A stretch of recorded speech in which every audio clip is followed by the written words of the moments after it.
तो आगे देखिए क्या हुआ था कि ये मैंने आपको बताया कि ये हुआ कितना आगे चला। देखिए लीड जो कर रहा है, ये लीड कर रहा है क्योंकि +30 है। एंटी क्लॉक है, एंटी क्लॉक का मतलब इस साइड में।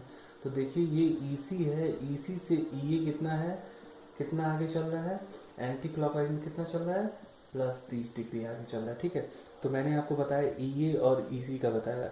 अब देखिए बेसिकली यहाँ देखिए ईसी से ईबी कितना आगे चल रहा है, 60 डिग्री। और ईए से ईबी, ये +30 है, ये +60, मतलब 60 - 30, ये 30 डिग्री आगे चल रहा होगा। जो ईबी है वो ईए से 30 डिग्री आगे चल रहा होगा। ठीक है, तो अगर जीरो से हम लेते हैं तो 60, या मान लीजिए π/6 है तो ये हो जाएगा π/3, -π/3। और π/6 से π/3 का जो डिस्टेंस होगा वो π/6 ही होगा, दोनों को अगर घटा के देखेंगे। ऐसे ये π/6 है तो यहाँ पे आपका कहीं आएगा, कितना आएगा, 2π/3 आएगा, 2π/3। ठीक है, 120 डिग्री आएगा, क्योंकि अगर ये 60 है तो ये 120, 120 + 60 180। ऐसे ही अगर 120 है तो ये 300 पे आएगा, तो कहीं पे यहाँ आना चाहिए, कितना आएगा, 300 पे आएगा। तो ये होगा बेसिकली आपका 6π/5 आना चाहिए, 6π/5 आना चाहिए। कैसे ये होगा, नहीं 5π/6 होना चाहिए। यहाँ पे मैंने कितना लिया, 11π/6, 5π/6 के लिए 11π/6। तो 2π/3 में हम कितना जोड़ेंगे, पाई जोड़ देंगे, तो पाई जोड़ेंगे तो 3 to पाई, सॉरी ये होगा 5π/3, कितना होगा, 5π/3। इसको आप जोड़ सकते हैं, इससे अगर डिवाइड करेंगे ये आएगा। ठीक है, तो यहाँ से हम शुरू करते हैं, वैल्यू सबका 15 ही है। अगर यहाँ से शुरू करेंगे यहाँ पे ख़त्म होगा, और फिर यहाँ से हमारा ले जाएंगे तो यहाँ पे खत्म होगा। ये बेसिकली क्या है, आपका ईबी है। थोड़ा इसको ध्यान से समझ लीजिएगा।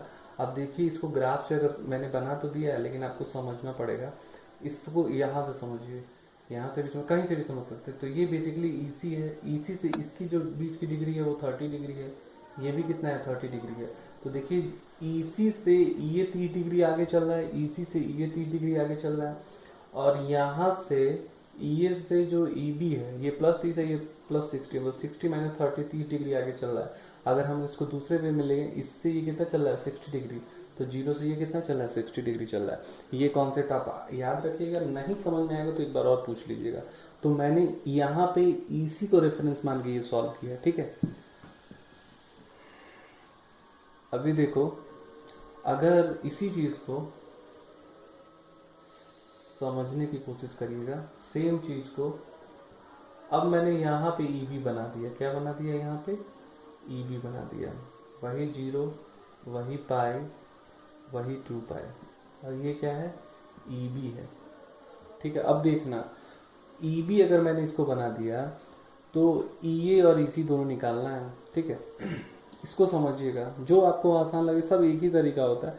अभी देखो ईबी जो है, ईबी से ये +60 है, ये ईए जो है +30 है, मतलब ईबी से ईए पीछे चल रहा है, सॉरी लैग कर रहा है, पीछे आगे की बात नहीं बोलेंगे। ये +60 है, ये +30 है, मतलब ईबी जो है वो ईए से भी +30 लीड कर रहा है, ये वाला लीड कर रहा है। इसको दूसरे वे में बोले, ईबी तो इससे भी लीड कर रहा है, इससे भी लीड कर रहा है, लेकिन ईए जो है वो इससे पीछे चल रहा है, और ईए जो है इससे आगे चल रहा है, ईसी जो है इन दोनों से पीछे चल रहा है। हमने सिर्फ ईबी का ग्राफ बना दिया। ठीक है, तो अगर हम ईबी का बना दिए हैं तो ईए और ईसी का भी बना सकते हैं। देखो जो ईए है 30 डिग्री को हम लिख सकते हैं, यहाँ पे समझ लीजिए 30 डिग्री को हम लिख सकते हैं, 30 डिग्री को हम लिख सकते हैं π/6। ठीक है, कैसे लिख सकते हैं, ये 180 होता है तो 180/6 ये 30 होता है। ऐसे अगर 60 को लिखना है तो ये होगा π/3, 180/3 60 होता है। अगर हम इसमें 180 जोड़ देंगे, पाई जोड़ देंगे, तो ये आपका अगले के लिए हो जाता है, 3 और 1 ये जोड़ेंगे 4π/3। ठीक है, यहाँ मैंने सिर्फ ईबी का बनाया है। अब देखिए ये पाई है, ये है, तो मान लो ये बीच में होगा, ये भी बीच में होगा। थोड़ा सा और क्लियर करते हैं, तो ये बेसिकली कितना है, π/2 होता है, आधे आधा होता है। और इसको भी अगर निकालना है तो पाई प्लस π/2 यहाँ पे होगा, तो कितना होगा, 3π/2 होगा। ठीक है, छोड़िए ये ईबी का है। अभी मैं ईए का बनाने जा रहा हूँ, देखिएगा किसी का भी बना सकते हैं, ईसी का भी बना सकता हूँ। कहो तो इसी का भी बनाते हैं, कोई भी बना सकते हैं। ई ए का मैं बनाता हूँ, ये +30 है, +30 का मतलब π/6, लेकिन ई बी से ये पीछे चल रहा है, तो जो पीछे चल रहा है यानी लैग कर रहा है वो क्लॉकवाइज डायरेक्शन में आगे रहता है। क्लॉकवाइज इधर है, तो यहाँ पे अगर ये 0 है तो यहाँ पे क्या होगा π/3, मतलब ये कहाँ से शुरू होगा, यहाँ से शुरू होगा। अगर यहाँ से ये शुरू होगा तो जैसे ये 0 से पाई पे खत्म हुआ तो ये पाई प्लस π/3 पे खत्म होगा, मतलब पाई प्लस π/3 का मतलब 4π/3 हो गया, ठीक है। तो ये यहाँ से शुरू होगा और यहाँ पे खत्म होगा। अब ये 2 पाई पे जैसे खत्म हुआ तो ये यहाँ पे खत्म होगा 2 पाई प्लस π/3, मतलब ये होगा 5π/3।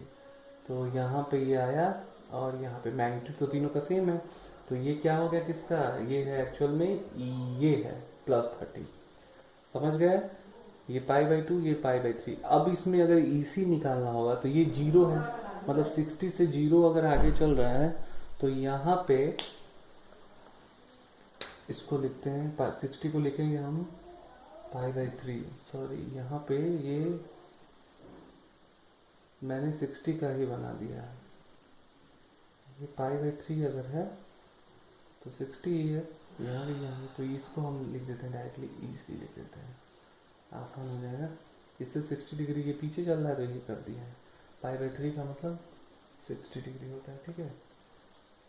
अभी देखिए अगर मुझे EA का निकालना है तो EA का मतलब π/6, तो 0 और π/3 के बीच का होता है ये π/6, तो यहाँ भी होगा, यहाँ बीच में होगा, यहाँ भी बीच में होगा, तो यहाँ से शुरू कराइए, थोड़ा सा मैंने कॉम्प्लिकेट कर दिया है, यहाँ पे शुरू कराइए और यहाँ पे शुरू कराइए, ये आपका हो जाएगा ये, ठीक है। तो ये एक तरीका है। अब मैं आपको बोल रहा हूँ जो करके लाना है, इसी ग्राफ में मैंने आपको बताया जब रेफरेंस लिए हैं EB को, जब रेफरेंस लिए ये EC को, ये वाला आप करके आप दिखा सकते हैं, ठीक है। तो इसको हम यहीं पे ख़त्म करते हैं। अभी इसको ख़त्म करने के बाद लैगिंग लीडिंग एक क्वेश्चन और सॉल्व करते हैं, फिर मैं आगे आपको बताता हूँ।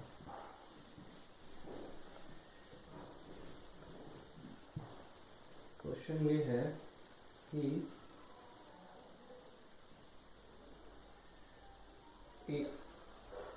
एन अल्टरनेटिंग वोल्टेज, क्वेश्चन ये है an alternating voltage is given by, दे दिया है अल्टरनेटिंग वोल्टेज की वैल्यू आपको दी दी है 84 sin 377t प्लस 5/6 वोल्ट, ये दे दिया है, ठीक है। अगर ये दे दिया है तो इसमें पूछा क्या है, find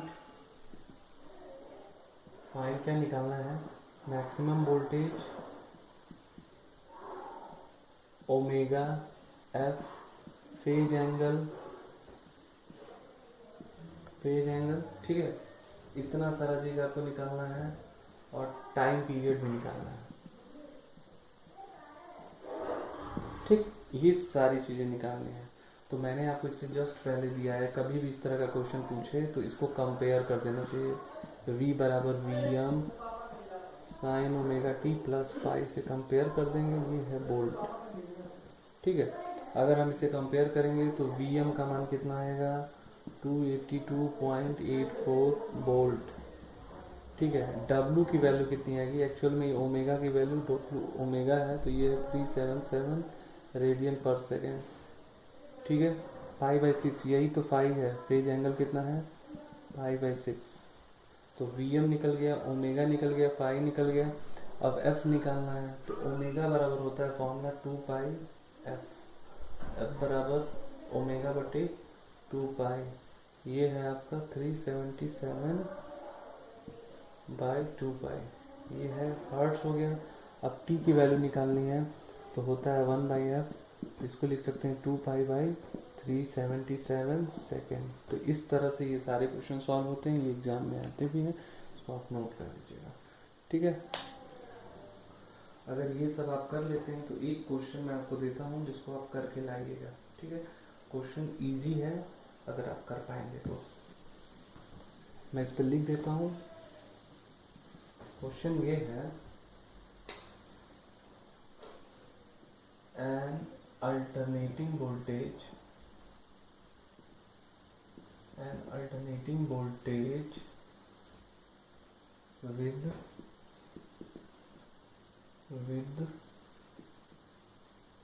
alternating voltage with omega. Omega क्या है? एंगुलर फ्रीक्वेंसी है, याद रखिएगा। ओमेगा 314 रेडियन पर सेकेंड, ठीक है, हैज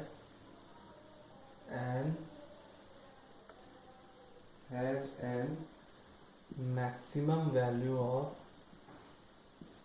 200 वोल्ट, ठीक है। Find instantaneous value of EMF या वोल्टेज, दोनों हो सकता है। दो केस पे, पहला केस है 1/3 सेकेंड एट 1/300 सेकेंड, पहला केस है। दूसरा केस है 1/75 सेकेंड आफ्टर पासिंग, ध्यान दीजिएगा, ये बहुत ही समझने वाली बात है, passing through positive maximum value, ठीक है। तो ये है आपका क्वेश्चन है। फिर से मैं आपको समझा दे रहा हूँ। एक अल्टरनेटिंग वोल्टेज है जिसमें एंगुलर फ्रिक्वेंसी का मान 314 रेडियन पर सेकंड दिया गया है और उसकी मैक्सिमम वैल्यू 200 वोल्ट है, ठीक है। 200 वोल्टेज अल्टरनेटिंग वोल्टेज का। तो इंस्टेंटेनियस तात्क्षणिक मान निकालिए ईएमएफ का, कब? 1/300 सेकंड पर। दूसरा है जब मैक्सिमम वैल्यू पास करती है उसके 100 after passing to maximum value जब क्रॉस करे, जब जहाँ पे मैक्सिमम वैल्यू हो रहा है वहां से 1/75 सेकेंड बाद आपको निकालना है। ये दोनों निकालना है। इस दोनों पे किसका मान निकालना है, ठीक है, किसका मान निकालना है? इंस्टेंटेनियस वैल्यू का मान निकालना है, पहले केस के लिए और दूसरे केस के लिए, ठीक है। इसको आपको निकालना ही निकालना है। अगर आप इसको निकाल लेंगे तो आपका क्लियर हो जाएगा, ठीक है। तो इस तरह से मैंने आपको सवाल बताया है। अभी मैं आगे के लेक्चर में आपको रूट मीन स्क्वायर वैल्यू और एवरेज वैल्यू के बारे में बताऊंगा, ठीक है। तो तब तक जितना मैंने बताया उसको पढ़िए।